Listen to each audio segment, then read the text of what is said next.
집에만 돌아오면 아내가 황급히 파란색 수건부터 걷었습니다. 처음엔 몰랐는데 그런 행동이 반복되자 그 사소한 행동에 의심이 들어 몰래 소형 감시 카메라를 설치했죠. 그리고 드러난 진실은 저를 충격에 빠뜨리고 말았습니다. 제가 집을 비울 때마다 낯선 남자가 제 집을 드나들고 있었습니다.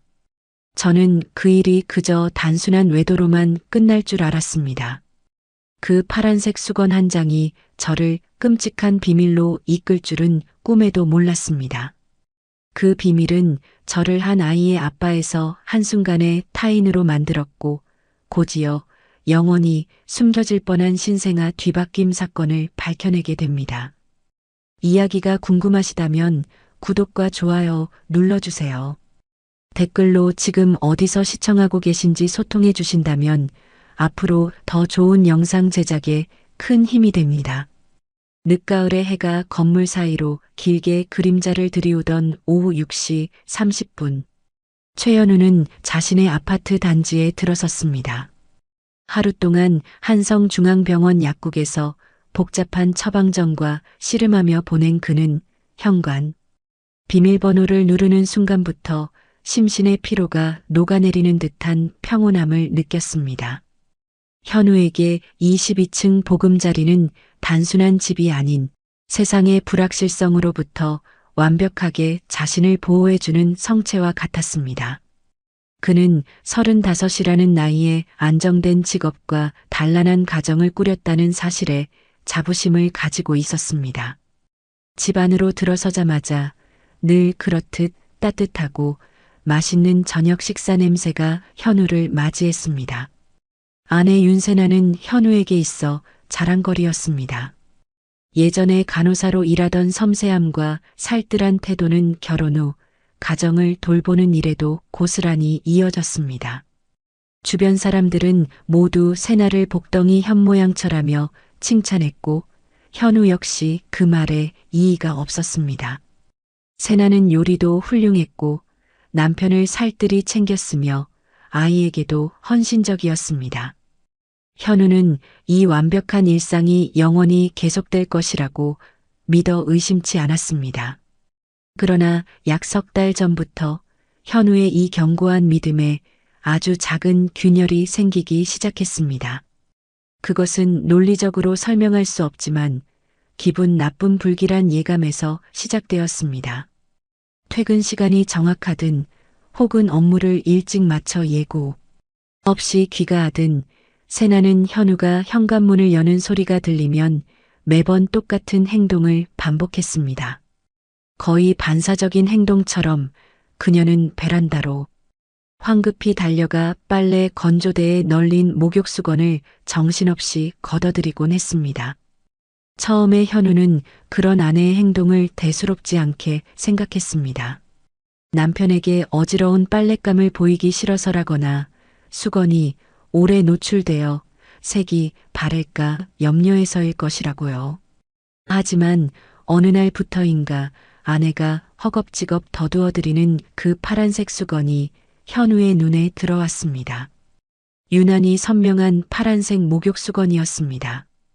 푸른 화분들과 아이의 알록달록한 옷가지들 사이에서 홀로 강렬하게 존재감을 드러내는 색깔이었습니다. 물론 다른 색의 수건들도 있었지만 현우가 집에 돌아올 때마다 걸려있던 것은 대부분 그 파란 수건이었습니다. 그러고 보니 현우는 그 수건을 쓴 기억이 거의 나질 않았습니다. 어느 날 현우는 문을 열기 전 문틈으로 아내를 몰래 엿보았습니다. 세나는 마치 들켜서는 안 될 물건을 숨기려는 사람처럼 허둥지둥 베란다로 내달리고 있었습니다. 현우가 문을 열고 들어서자 세나는 깜짝 놀라며 어색한 미소를 지었습니다. 어머, 여보 왔어? 아까 빨래를 널었는데 다 말라서 걷고 있었어. 아내의 변명은 자연스러웠지만 신경을 곤두세우고 관찰할수록 현우의 의심은 꼬리를 물고 커져만 갔습니다. 현우는 몇 번이고 떠보는 질문을 던졌습니다. 여보, 수건은 왜 매일 이렇게 자주 빨래 바구니에 있는 거야? 다 한 거 아니야? 세나는 평소처럼 가볍게 웃으며 답했습니다. 이상하게 냄새가 나네. 다시 빨려고. 현우는 더 이상 추궁하지 않았습니다. 하지만 그의 마음속에서는 잔잔한 호수 위에 돌덩이가 던져진 것처럼 거대한 파문이 일고 있었습니다. 특히 해가 짱짱했던 날 일부러 늦게 귀가했을 때 베란다에서 급히 걷어 빨래 바구니에 던져 넣은 듯 축축하게 젖어 있던 파란색 수건을 발견했을 때 현우는 아내의 행동이 단순한 결벽증이 아님을 확신했습니다. 그 수건은 분명 현우가 모르는 무언가를 숨기기 위한 징표 같단 생각이 들었습니다. 현우는 경찰인 친구 오진혁에게 연락했습니다. 현우는 진혁의 냉철하고 예리한 분석력을 믿었고 그가 이 상황을 객관적으로 판단해 줄 수 있으리라 생각했습니다. 두 사람은 현우의 아파트 근처 작은 카페 구석에 앉아 대화를 나누었습니다. 현우는 아내가 보이는 이상 징후와 파란 수건에 대한 집착을 상세히 털어놓았습니다. 현우의 이야기를 다 들은 진혁은 커피를 한 모금 마신 후 냉정한 목소리로 말했습니다. 현우야, 뭔가 수상하긴 하다. 네가 집에 돌아올 때마다 규칙적으로 그리고 강박적으로 그 수건을 숨긴다는 건 뭔가 숨기는 게 있는 것 같아. 혹시 그 파란 수건이 당신이 없을 때 누군가와 소통하는 신호 같은 거 아닐까? 신호라는 단어는 현우의 머리를 강하게 내리쳤습니다. 그것은 현우가 막연하게 느꼈던 불길한 예감을 명확한 신호라는 이름으로 정의해 주었습니다. 세나가 수건을 거둘 때의 다급함, 현우를 바라보던 피하는 듯한 눈빛, 그 모든 것이 현우를 속이기 위한 행동같이 느껴졌습니다. 이 파란 수건은 현우의 완벽했던 가정에 침투한 배신자의 깃발일지도 모른다는 섬뜩한 확신이 현우의 가슴을 조여왔습니다. 현우는 자신이 가장 사랑하고 믿었던 아내에게 배신당할지도 모른다는 고통스러운 진실과 마주할 용기가 없었습니다. 현우는 진혁에게 아무런 대답도 하지 않았습니다. 그는 그저 고개를 끄덕이며 친구의 말을 속으로 되뇌었습니다. 현우는 이 순간부터 침묵하는 관찰자의 역할을 수행하기로 결심했습니다. 아내에게 어떤 의심도 들키지 않기 위해 그는 평소보다 더 자상하고 다정한 남편의 가면을 썼습니다. 현우는 밤새도록 잠들지 못했습니다. 침대 옆에 누워 잠든 아내와 아이를 보면서도 그는 이 집이 더 이상 자신의 안식처가 아니라는 잔인한 사실을 되새겼습니다. 내일 당장 현우는 이 모든 의혹을 해소해줄 소형 감시 카메라를 설치할 계획을 세우기 시작했습니다. 현우는 스스로에게 맹세했습니다. 이 파란 수건 뒤에 숨겨진 진실이 무엇이든 나는 반드시 그것을 확인하고 말겠어. 설령 그 진실이 내 영혼을 산산조각 낼지라도 나는 이 고통스러운 미스터리를 끝까지 파헤치고야 말겠어. 현우의 눈빛은 이미 단호한 결의로 가득 차 있었습니다. 그는 새벽이 오기를 그리고 진실을 마주할 시간을 기다렸습니다. 다음 날 아침 현우는 평소보다 일찍 눈을 떴습니다. 옆에서 곤히 잠든 아내 세나의 모습은 영락없는 현모양처였지만 현우의 눈에는 더 이상 예전과 같은 순수한 믿음이 남아있지 않았습니다. 현우는 아내가 잠에서 깨기 전 조용히 침실을 빠져나왔습니다. 병원에 급히 처리해야 할 회의가 있다고 거짓말을 했습니다. 세나는 가볍게 하품을 하며 아침 식사를 꼭 챙기라며 평소와 다름없이 손을 흔들었습니다. 현우는 아내의 행동 하나하나가 연기처럼 느껴졌습니다. 때로는 너무나 완벽한 친절이 오히려 의심을 증폭시키는 법이니까요. 현우는 아내에게 작별 인사를 건네고 집을 나섰지만 병원으로 향하는 대신 집 근처의 작은 전자제품 가게로 발걸음을 옮겼습니다. 현우는 최고급 소형 감시 카메라를 골랐습니다. 크기는 작아서 숨기기 편하고 와이파이로 스마트폰과 실시간 연결이 가능한 기종이었습니다. 혹시 모를 상황에 대비해 모든 영상을 저장할 수 있는 대용량 메모리 카드도 함께 구입했습니다. 현우의 손은 소형 감시 카메라를 고르는 내내 미세하게 떨렸습니다. 자신이 지금 아내를 감시하기 위한 덫을 놓고 있다는 죄책감과 진실을 확인하고 싶다는 강렬한 욕구가 끊임없이 충돌했습니다. 그날 밤 현우는 베란다를 가리키며 며칠 전 비 때문에 화분 몇 개가 쓰러져서 베란다 정리를 좀 해야겠네. 당신 힘드니까 내가 할게라고 말했습니다. 세나는 별다른 의심 없이 고개만 끄덕이고는 아이 옆에 누워 눈을 감았습니다. 현우는 그 틈을 이용하여 소형 감시 카메라를 설치하기 시작했습니다. 그는 가장 크고 잎이 무성한 덩굴 식물 화분 아래쪽 틈새에 소형 감시 카메라를 고정했습니다. 이 위치는 렌즈를 완벽하게 가리면서도 거실과 현관문 전체를 선명하게 포착할 수 있는 최고의 지점이었습니다. 현우는 오후 시간에 역광이 생기지 않도록 빛의 방향까지 계산하며 각도를 신중하게 조절했습니다. 모든 준비를 마친 후 현우는 방으로 돌아가 아내와 아이 옆에 누웠습니다. 하지만 그의 속은 불타는 듯 했습니다. 이틀 후 현우는 일부러 야간 당직 근무를 신청해 아침 일찍 집을 나서 밤 늦게까지 돌아오지 않기로 했습니다. 현우는 집을 나설 때 세나에게 오늘 밤은 당직을 서야 해서 병원에서 잘 거야 라고 말을 흘렸습니다. 세나는 별말 없이 밥 잘 챙겨 먹고 건강 조심해 여보라고 당부하며 현우의 어깨에 다정하게 손을 얹었습니다.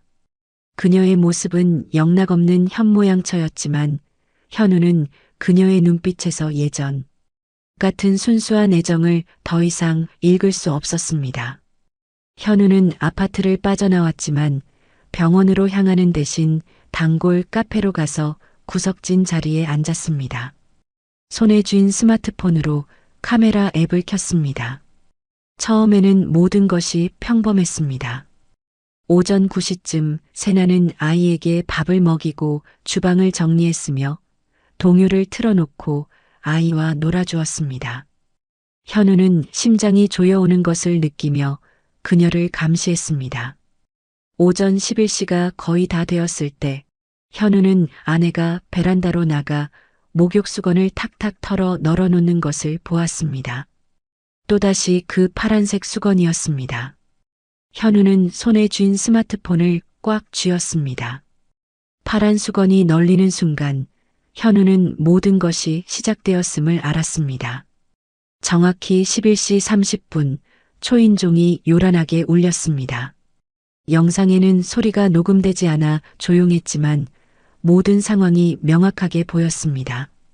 세나는 살짝 놀라는가 싶더니 자리에서 일어나 현관으로 가서 렌즈로 밖을 확인하고는 재빨리 문을 열었습니다. 한 남자가 안으로 들어섰습니다. 큰 키에 단정한 옷차림의 남자는 현우도 아는 아파트 주민인 배상필이었습니다. 그는 전혀 주저함 없이 마치 자신의 집인 양 익숙하게 안으로 들어왔습니다. 세나는 웃으며 그의 팔을 끌어당겨 문을 닫고는 그를 힘껏 껴안았습니다. 현우는 숨이 멎는 것 같았습니다. 그들은 누가 봐도 내연 관계였습니다. 현우는 아내가 그의 가슴에 머리를 기대고 그가 현우의 아내의 머리카락에 입을 맞추는 것을 보았습니다. 매일 밤 현우가 끌어안고 잠들던 아내, 현우가 온 마음을 다해 사랑했던 바로 그 사람이었습니다. 그들은 소파로 가서 나란히 앉아 웃고 떠들었습니다. 현우는 더 이상 볼 수가 없었습니다. 화면을 껐지만 그들의 함께 있는 장면은 현우의 머릿속에서 지워지지 않았습니다. 현우는 거의 1시간 동안 미동도 하지 않고 카페에 앉아 있었습니다. 누군가 망치로 현우의 심장을 계속해서 내리치는 것 같았습니다. 현우는 자신의 인생에 이런 날이 오리라고는 단 한 번도 상상해 본 적이 없었습니다. 파란색 수건 한 장, 그 보이지 않는 암호가 얼마나 오랫동안 현우가 모르는 사이 눈앞에서 펼쳐지고 있었던 걸까요? 너무나 단순한 암호였습니다. 현우가 출근하면 세나는 수건을 널고 현우가 퇴근할 때쯤이면 거두었습니다. 그 남자 배상필은 맞은편 아파트 베란다에서 그 신호를 보고 찾아오면 되는 것이었습니다. 문자도 전화도 필요 없었습니다. 어떤 흔적도 남기지 않는 완벽한 암호였습니다. 어떻게 아내는 이런 방법을 생각해냈을까요? 어떻게 현우의 아이가 바로 옆방에서 잠들어 있는 이 집에서 바로 이 공간에서 그런 짓을 할 수 있었을까요? 현우의 마음속에서는 분노와 고통, 의심과 배신감이 들끓고 있었습니다. 현우는 내일 당장 그들에게 모든 것을 폭로하고 이 잔인한 결혼 생활을 끝내기로 결심했습니다. 그날 저녁 현우는 야간 당직 퇴근 시간에 맞춰 집으로 돌아갔습니다.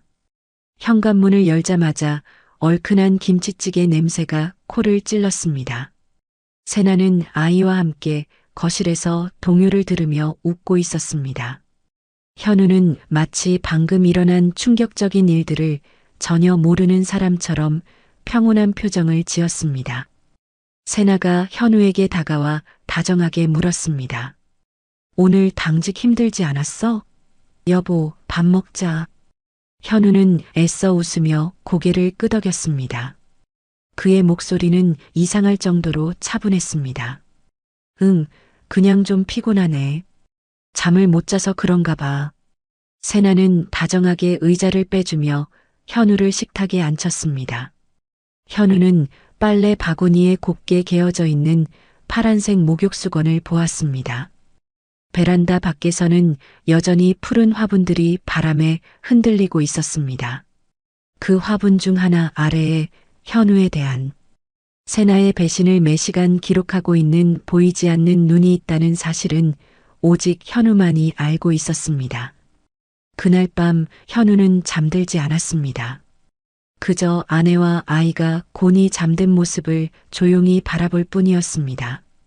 현우의 내면은 분노, 고통, 의심 그리고 배신감으로 격렬하게 요동쳤습니다. 현우는 자신이 무엇을 바라는지 스스로도 알 수 없었습니다. 아내의 결백을 바랐을까요? 아니면 고통스럽더라도 정직한 진실이었을까요?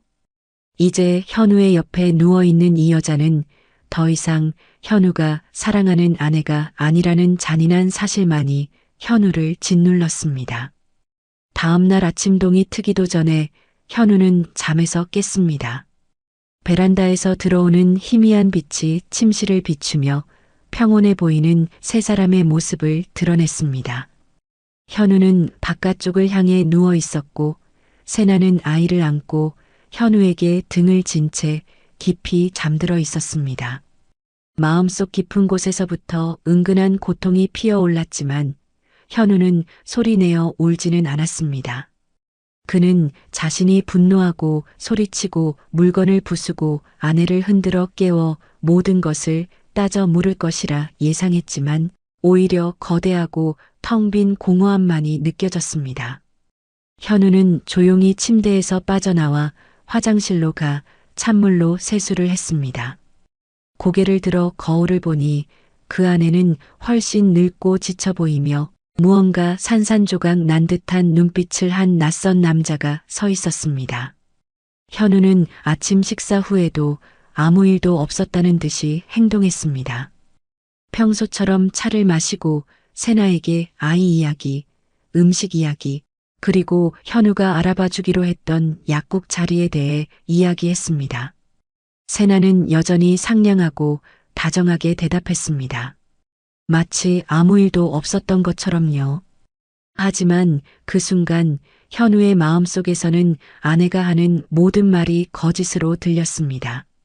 현우는 세탁 바구니에 있는 파란색 목욕수건을 보았습니다. 여전히 그 잔인하게 선명한 파란색이었습니다. 아무런 의미가 없어 보였던 그 물건이 현우의 결혼 생활을 파멸로 이끈 어둡고 추악한 세계로 통하는 문이었다니. 오전 내내 현우는 집 서재에 앉아 있었지만 아무 것에도 집중할 수 없었습니다. 그는 어제 찍힌 영상을 다시 열어보았습니다. 이번에는 모든 세부 사항을 아주 자세히 보기 위해서였습니다. 아내의 내연남 배상필은 현우가 없는 시간을 정확히 맞춰서 찾아왔습니다.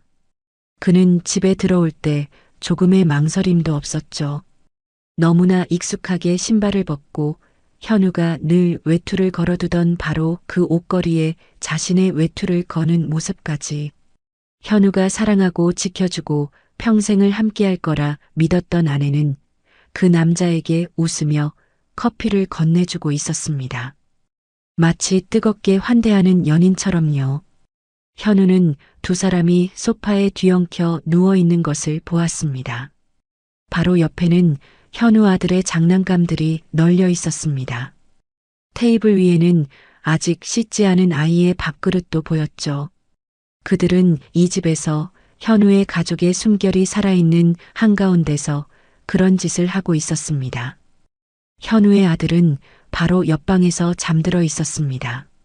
천진난만하게 아무것도 모른 채로요. 엄마가 저 문 너머에서 무슨 짓을 하고 있는지도 모른 채 현우는 숨이 막히는 것 같았습니다. 그들은 현우를 배신한 것만이 아니었습니다. 현우가 지키려 했던 모든 것, 행복, 도덕, 그리고 가정에 대한 믿음까지 모욕한 것입니다. 그 순간 현우는 더 이상 가만히 있을 수 없다고 생각했습니다. 유일하게 믿고 의지할 수 있는 친구 오진혁에게 전화를 걸었습니다. 진혁아, 지금 좀 만나야겠다. 급한 일이야. 진혁은 길게 묻지 않고 자기 근무지 근처 카페에서 만나자고 했습니다. 현우를 보자마자 진혁은 현우의 눈빛만 보고도 심각한 일임을 알아차렸습니다. 알아낸 거구나. 현우는 고개를 끄덕이며 스마트폰을 열어 영상을 보여주었습니다. 진혁은 눈도 깜빡이지 않고 아무 말 없이 영상을 보았습니다. 영상이 끝나자 진혁은 긴 한숨을 내쉬었습니다. 진짜 쓰레기네. 현우는 이 말을 듣고 최대한 평온한 목소리로 물었습니다. 나 이제 어떻게 해야 할까? 진혁은 한참 동안 현우를 바라보다가 대답했습니다. 어떤 길을 선택하든 철저하게 준비해야 해. 증거는 확보했으니 한 번으로 끝내지 말고 더 모아두는 게 좋을 거야. 현우는 진혁의 조언을 이해했습니다. 영상 하나만으로는 아내와 대면하거나 이혼, 양육권을 가져오기에 부족할 수 있었습니다. 한 번의 외도는 상처이지만 여러 번의 외도 기록은 명백하고 유리한 증거가 되니까요. 그날부터 현우는 이중 생활을 시작했습니다. 낮에는 여전히 자상한 남편이자 좋은 아빠였습니다. 새날을 도와 아이를 돌보고 요리하고 집을 청소했습니다. 현우는 아내와 대화할 때마다 그녀의 눈빛, 몸짓, 목소리 톤 하나하나를 살폈습니다. 아마 세나는 현우가 의심을 거두었거나 여전히 예전처럼 자신을 믿고 있다고 생각했나 봅니다. 그녀는 여전히 파란 수건을 널었고 현우에게 미소를 지었고 현우가 지나갈 때 어깨를 가볍게 스치기도 했습니다. 그리고 현우는 매일 카메라를 확인하며 그 배신자들의 모든 순간을 조용히 저장했습니다. 현우는 한계에 다다르고 있음을 알았지만 지금 폭발하고 싶지는 않았습니다. 그는 마지막 한 단계를 더 준비하고 있었습니다.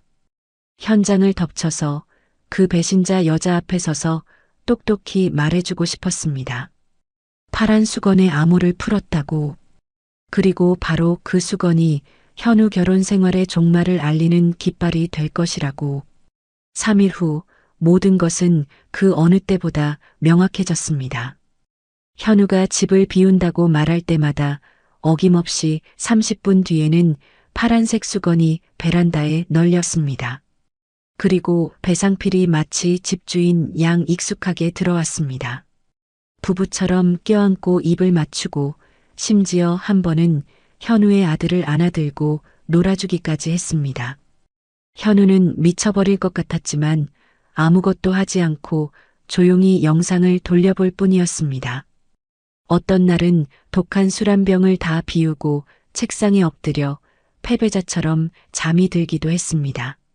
세나는 아무것도 눈치채지 못하고 여전히 다정했습니다. 한 번은 현우 옆에 앉아 웃으며 물었습니다. 요즘 당신 표정이 별로 안 좋아 보여. 일이 힘든 거야? 현우는 아내를 돌아보며 피곤한 척 대답했습니다. 응, 아마 그런가 봐. 하지만 현우의 마음속에서는 비명이 터져나오고 있었습니다. 내가 왜 웃지 않는지 알아? 당신을 볼 때마다 내 자신의 나약함에 구역질이 나기 때문이야. 현우는 이제 행동해야 할 때임을 알았습니다. 증거는 충분히 모였습니다. 파란색 목욕수건이 나타날 때마다 현우가 아들을 안고 동화책을 읽어주고 아내와 함께 영화를 보던 바로 그 소파 위에서 뻔뻔스러운 애정 행각이 벌어졌습니다. 현우는 조용히 이혼하고 일을 크게 만들지 말까 생각도 했지만 생각할수록 이 치욕을 그냥 삼킬 수가 없었습니다. 세나는 현우의 진심 어린 사랑을 짓밟았을 뿐만 아니라 현우의 금쪽 같은 아들이 있는 바로 이 공간에서 그 짐승 같은 짓을 저질렀습니다. 현우는 이제 모든 것을 끝내기로 결심했습니다. 단순히 영상을 들이밀고 싶지는 않았습니다. 현우는 자신의 눈으로 직접 그들을 목격하고 모욕을 주고 싶었고 세나가 오랫동안 속여온 남편과 직접 마주하게 하고 싶었습니다. 현우는 세나에게 내가 그들이 생각하는 것처럼 바보도 장님도 아니라는 것을 똑똑히 보여주고 싶었습니다. 현우는 계획을 세우기 시작했습니다. 어느 일요일 아침 현우의 부모님이 아이를 하루 보고 싶다고 하셨을 때 현우는 아이를 이 끔찍한 장면에서 보호해야겠다는 생각이 들었습니다. 현우는 세나에게 말했습니다. 부모님이 아이가 보고 싶다고 하시네. 내가 요즘 바빠서 통 못 뵙기도 했고 오늘 점심때쯤 데리고 다녀올게. 세나는 잠시 망설이는 듯 했지만 이내 고개를 끄덕였습니다. 그녀는 집에 남아서 아이가 어지럽힌 장난감도 정리하고 밀린 빨래도 좀 해야겠다고 했습니다.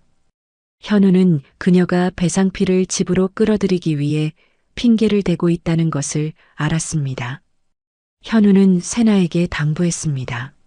나 하룻밤 자고 내일 올게. 당신도 좀 푹 쉬어. 세나는 가볍게 웃으며 아이의 이마에 입을 맞추었습니다. 엄마 보고 싶어도 참아, 아들. 그날 점심 현우는 아이를 안고 옷가지와 분유를 챙겨 집을 나섰습니다.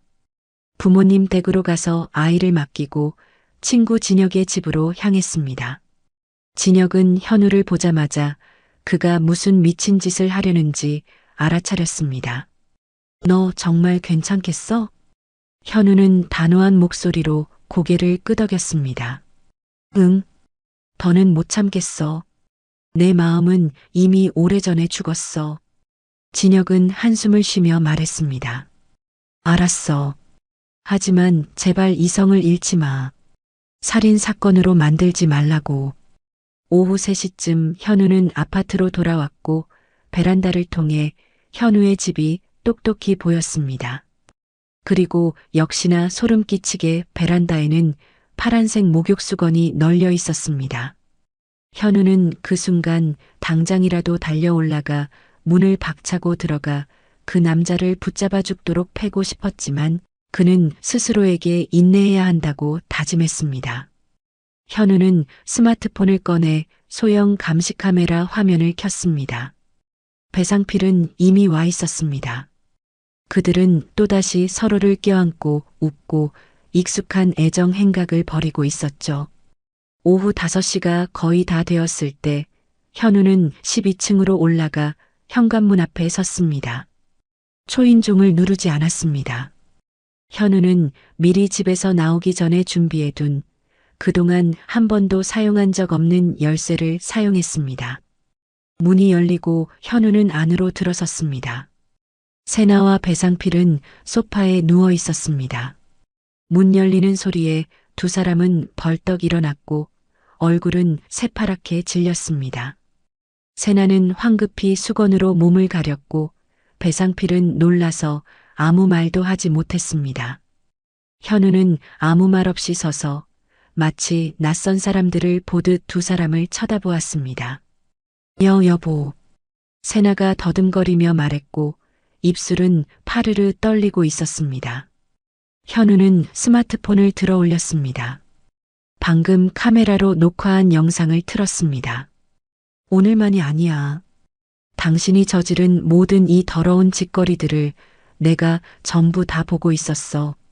세나는 그 자리에 얼어붙었고 배상필은 고개를 숙이고 옷을 주워 입으려 했습니다. 하지만 현우가 소리쳤습니다. 앉아. 움직이지 마. 안 그러면 이 영상 전부 신문사에 넘길 테니까. 배상필은 얼어붙은 채 의자에 다시 주저앉았습니다. 현우는 세나를 향해 돌아섰습니다. 현우의 목소리는 얼음장처럼 차가웠습니다.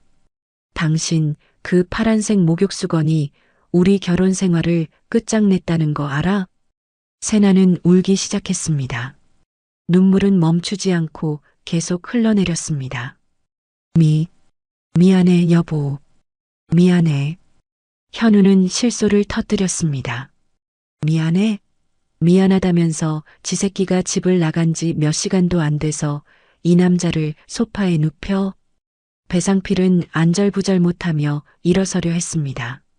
저기 일단 진정하시고. 현우는 그를 향해 횡몸을 돌려 얼굴에 주먹을 날렸습니다. 그리고 경멸 가득한 목소리로 말했습니다. 나 지금 아주 침착해. 내가 맞은편 1205호에 사는 놈이라는 것까지 알 정도로 아주 침착하다고. 수건 보일 때마다 넘어왔지? 이따위 수건 암호 놀이가 아주 대단한 작전이라고 생각했나? 코피로 얼룩진 배상필의 얼굴이 새하얗게 질리며 더듬거렸습니다. 저희는 그냥 감정이. 현우는 미친 사람처럼 크게 웃었습니다. 감정? 당신이 말해봐. 왜 그랬어? 이유가 뭔지 똑바로 말해봐. 세나는 계속 울기만 하다가 이내 침묵했습니다. 그녀는 고개를 숙인 채 떨리는 목소리로 현우의 가슴에 비수를 꽂는 한마디를 내뱉었습니다. 당신이 예전 같지 않았으니까. 당신은 바빴고 예전처럼 나를 바라봐주지 않았어. 현우는 숨이 멎는 것 같았습니다. 현우는 집을 사고 차를 사고 아이를 위해 돈을 모으려고 죽어라 일했습니다. 남편으로서 아빠로서 해야 할 모든 것을 했습니다.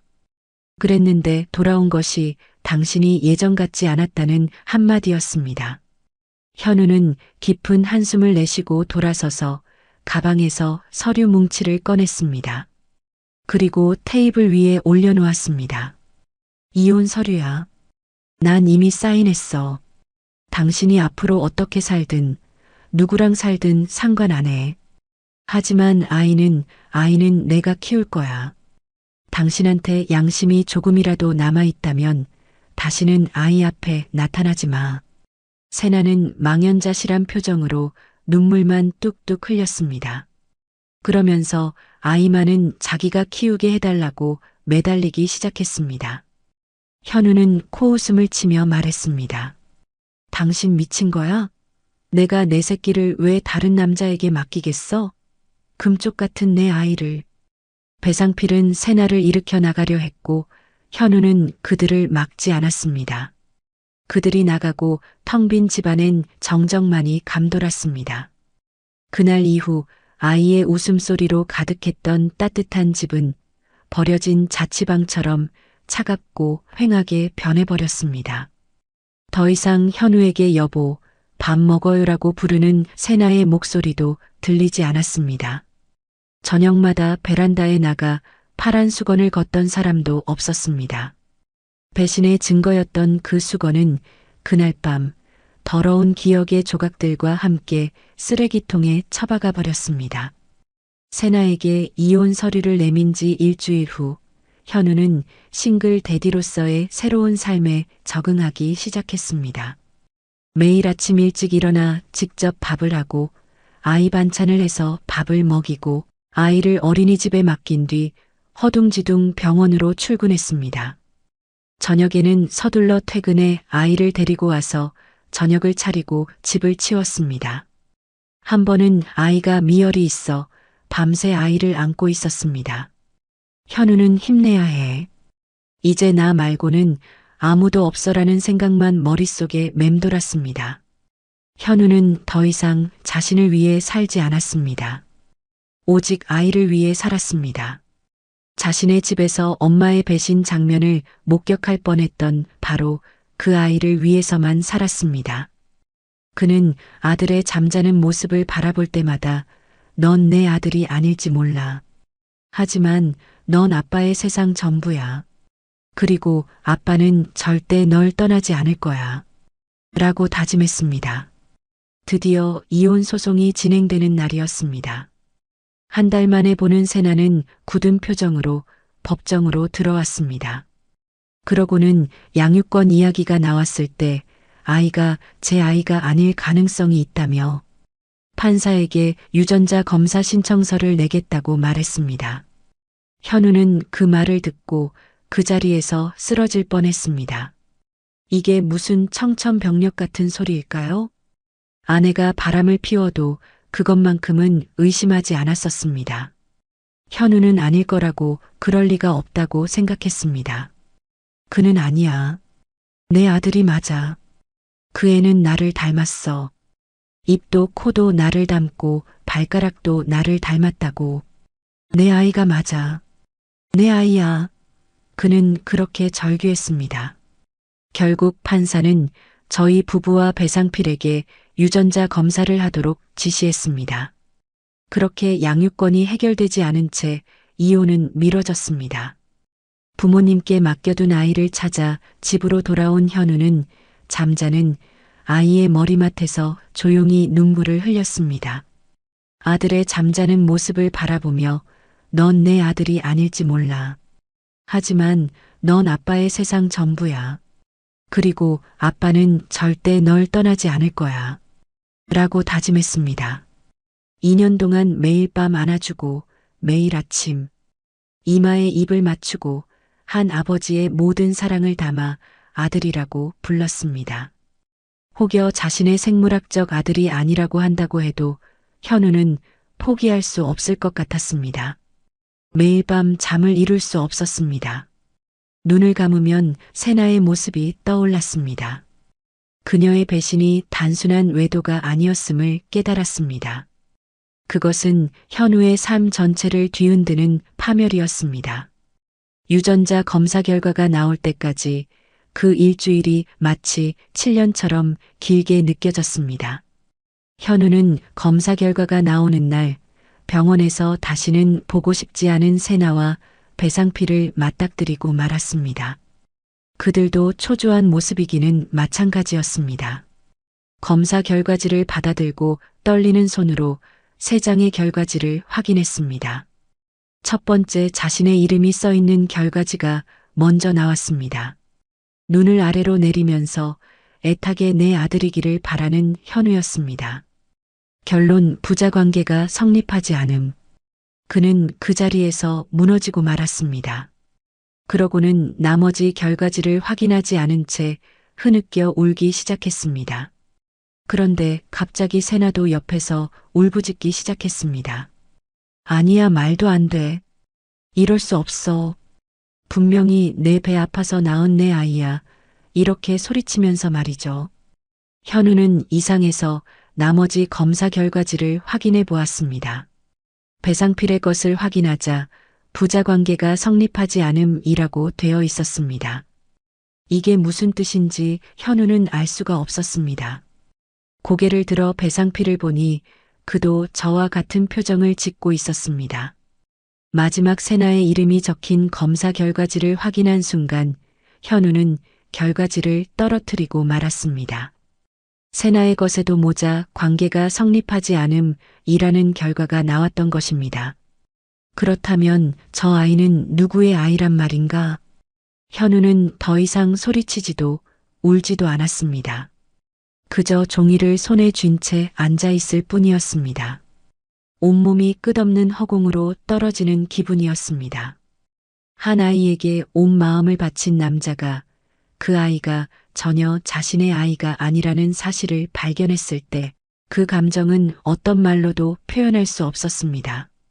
현우는 텅 빈 머리로 거리를 정처 없이 걸었습니다. 현우는 부모님 집에 돌아와 활짝 웃으며 자신을 맞이하는 아이를 보았습니다. 아빠 왔다. 아빠, 이것 봐요. 나 그림 맞췄어요. 현우는 그 자리에 멈춰 섰습니다. 목이 메어왔습니다. 생물학적으로는 제 아들이 아니었습니다. 하지만 이 아이는 온전한 믿음으로 현우를 아빠라고 불렀습니다. 어른들의 추악한 이야기를 전혀 알지 못하는 죄 없는 아이였습니다. 현우는 아이 옆으로 다가가 앉아 떨리는 손으로 아이의 부드러운 머리카락을 쓰다듬었습니다. 아빠 여기 있어, 우리 아들. 정말 잘 맞췄네. 현우는 자신이 연기를 하는 건지 진심으로 말하는 건지 분간할 수조차 없었지만 심장이 너무 아파서 이 아이를 외면할 수 없었습니다. 이 아이는 현우의 친아들도 아니었고 세나의 친아들도 아니었습니다. 그렇다면 누구의 아이란 말인가? 분명히 세나가 10달 동안 배가 불러 아이를 낳는 것을 직접 자신의 눈으로 본 현우였습니다. 그렇다면 병원에서의 실수 아니면 어떤 어두운 음모? 현우는 머리를 감쌌습니다. 세상이 발밑에서 갈라지는 듯한 기분이었습니다.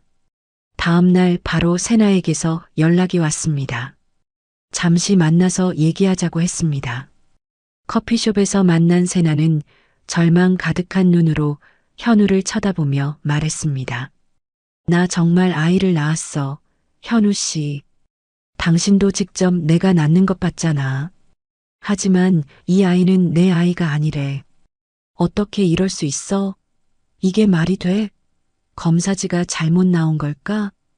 현우는 그녀를 미워해야 마땅했지만 이제 그녀에게 남은 감정은 친자식까지 잃은 데 대한 차가운 동정심뿐이었습니다. 현우는 무표정하게 말했습니다. 진실을 찾아야겠어. 내 아들이 어디 있는지 알아야겠어. 매일 밤 내가 안고 자는 이 아이가 누구인지, 그리고 나와 네가 낳은 아이가 어떻게 사라졌는지 모른다면 나는 더 이상 살아갈 수 없을 것 같아. 세나도 무거운 표정으로 고개를 끄덕였습니다. 그들은 현우가 근무했던 한성중앙병원부터 추적을 시작했습니다. 현우는 병원 행정실에 아는 의사를 통해 출생 기록을 다시 확인했습니다. 기록에는 세나가 출산한 날짜와 함께 아이에게 식별번호가 부여되었다는 사실이 명확히 기록되어 있었습니다. 그날 야간 근무자는 10년 이상 경력에 헌신적인 간호사 정유경이었는데 지금은 그만두고 병원에 남아있지 않았습니다. 현우와 세나는 즉시 그날 밤의 모든 산모 기록을 요청했습니다. 세나 외에도 서민이라는 다른 산모 역시 비슷한 시각에 남자아이를 낳았고 두 아이는 같은 신생아실에 있었으나 서민이의 아이가 황달기로 인해 잠시 집중 관찰실로 옮겨졌다는 사실을 알아냈습니다. 같은 시간에 태어난 두 남자아이 그리고 3명 모두 친자 관계가 아니라는 유전자 검사 결과 현우는 등줄기를 타고 차가운 기운이 흘러내리는 것을 느꼈습니다. 신생아가 뒤바뀌었을 가능성이 매우 높았습니다. 현우는 사설 탐정까지 고용하여 서민이의 옛 주소와 행적을 추적했습니다. 그녀는 도시 외곽의 낡은 다세대 주택에서 미혼모로 조용히 살고 있었습니다. 현우는 미혼모 지원 프로그램 관계자라고 속이고 서민이를 찾아갔습니다. 그녀는 가난했지만 자신의 아이를 헌신적으로 키우고 있었습니다. 현우는 그녀가 안고 있는 아이에게서 자신을 기묘하게 닮은 구석을 발견했습니다. 눈매, 입매, 그리고 콧날까지. 현우는 자신의 눈을 믿을 수가 없었습니다. 현우는 즉시 서민이에게 자초지종을 이야기하고 그녀의 아이와도 유전자 검사를 진행했습니다. 일주일 후 검사 결과가 도착했습니다. 현우는 떨리는 손으로 결과지를 받아들었습니다. 결론 부자관계가 성립함. 친자 확률 99.999%. 현우는 그 자리에 주저앉았습니다. 변두리 낡은 집에서 살던 그 아이, 가난한 산모의 아들이 바로 자신의 친아들이었던 것입니다. 그리고 현우가 지금까지 키워온 아이, 현우를 아빠라고 부르고 매일 밤 품에서 잠들던 그 아이는 현우와 아무런 피 한 방울 섞이지 않은 아이였습니다. 울어야 할지, 웃어야 할지, 고통스러워해야 할지 알 수 없었습니다. 운명은 너무나 잔인했습니다. 현우는 이제 두 갈래 길 앞에서 있었습니다. 한쪽은 현우가 친아들처럼 사랑한 아이, 다른 한쪽은 현우의 핏줄인 아이. 이때 퀵서비스 기사가 발신인이 없는 갈색 봉투를 배달했습니다. 안에는 둥글고 단정한 글씨체로 쓴 손편지가 들어 있었고 편지 끝에는 간호사 정유경이라는 서명이 있었습니다. 세나가 아이를 낳던 그날 밤 근무했던 바로 그 간호사였습니다. 아마도 병원의 지인에게서 소식을 전해 들은 듯 했습니다. 그녀는 편지에서 모든 것을 고백했습니다. 과다 출혈 산모 처치로 탈진 상태였던 그녀가 신생아들을 신생아실로 옮기는 과정에서 식별표 번호를 실수로 잘못 기재했고 그 결과 아이가 뒤바뀌었다는 것입니다. 그녀는 그때 당시에는 그것을 몰랐다고 합니다. 그러나 병원 지인에게 연락을 받고는 그랬을 거라는 추측이 들었다고 했습니다. 그러면서 정말 죄송하다고 쓰여 있었습니다. 현우는 몇 시간 동안 멍하니 앉아 있었습니다. 현우가 겪은 모든 비극이 한 지친 사람의 몇 초간의 실수에서 비롯되었다니 현우는 이제 결정을 내려야 할 때임을 알았습니다. 두 아이 중에 한 아이를 선택해야 하는 것입니다. 현우는 흐느껴 울기 시작했습니다. 이것은 세나와 헤어지는 것보다 더 현우를 가슴 아프게 했습니다. 그렇게 하루가 지나고 이틀이 지나고 주말 내내 아무것도 못하고 쓰러져 있던 그는 결국 자신이 온 마음을 다해 사랑했던 아이를 계속 키우기로 결심했습니다. 그리고 자신의 친아들도 데려와 마치 부서진 운명의 두 조각처럼 형제처럼 함께 살게 하겠다고 생각했습니다. 어른들의 실수 때문에 상처받아 마땅한 아이는 아무도 없었습니다. 현우는 서민희 씨를 찾아가 사정을 설명했고 그녀 역시 현우의 깊은 부성애를 이해하며 현우가 두 아이를 모두 키우는 것에 동의했습니다. 2개월 후 현우는 공식적으로 두 아이를 모두 데려와 함께 살기 시작했습니다. 현우가 키우던 아이는 아무 일도 없었다는 듯이 여전히 현우를 아빠라고 불렀습니다.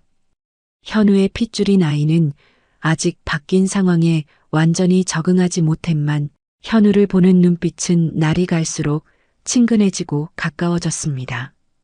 현우는 이 아이들을 실수가 아닌 자신의 인생의 두 조각이라 생각했습니다. 하나는 심장, 다른 하나는 혈연. 현우는 어느 쪽도 버릴 수 없었습니다. 현우는 스스로에게 맹세했습니다. 아버지의 사랑은 그 무엇으로도 대체할 수 없는 거니까. 현우는 완벽한 남자는 아닐지 몰라도 자신이 할 수 있는 가장 온전한 아버지가 되었다고 믿었습니다. 현우는 두 아이의 이불을 다시 덮어주고 각자의 이마에 입을 맞추며 속삭였습니다. 아빠 여기 있어. 그리고 영원히 여기 있을 거야. 오늘 이야기를 끝까지 들어주셔서 감사합니다. 영상 보시고 느끼신 감정, 댓글로 함께 나눠주세요. 여러분의 한마디가 누군가에겐 큰 위로가 될 수 있습니다. 영상이 마음에 드셨다면 구독과 좋아요로 응원 부탁드립니다.